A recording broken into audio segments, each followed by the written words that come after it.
Hi, I'm Marie Benedict, and this is The Mystery of Mrs. Christie. On the evening of December 3rd, 1926, a young mother and wife of a World War I pilot hero disappeared in mysterious circumstances. That woman was Agatha Christie, and the mystery of Mrs. Christie offers a fictional resolution for that disappearance.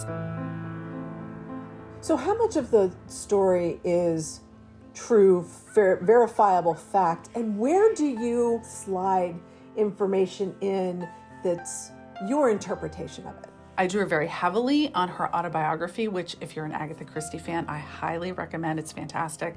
But of course, Agatha is her own unreliable narrator because in her own autobiography, she not once mentions her disappearance. So you kind of have to take her recounting of her history with a grain of salt, verify things. And that's kind of how it works with most of my books. You know, the research guides you, but then it always leaves black holes for you to fill in.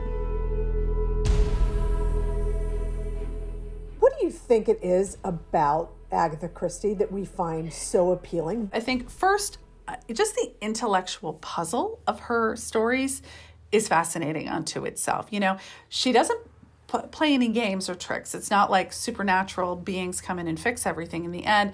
The answers are all there, but you have to be able to figure them out. Tell me a little bit about how you choose your extraordinary women to write about. Well, the funny thing about finding them is that I literally find them everywhere. You know, I feel like once I was a lawyer in an old life and really always loved history and never really thought of myself as a writer. But once I committed to that path, I feel like I developed almost like a sense for them. For more of my conversation with Marie Benedict, please visit awordonwords.org. I'm JT Ellison. Keep reading.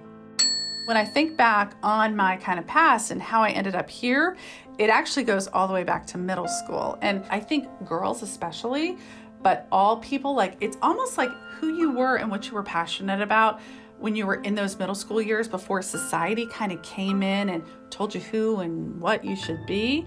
I think that's a really important time.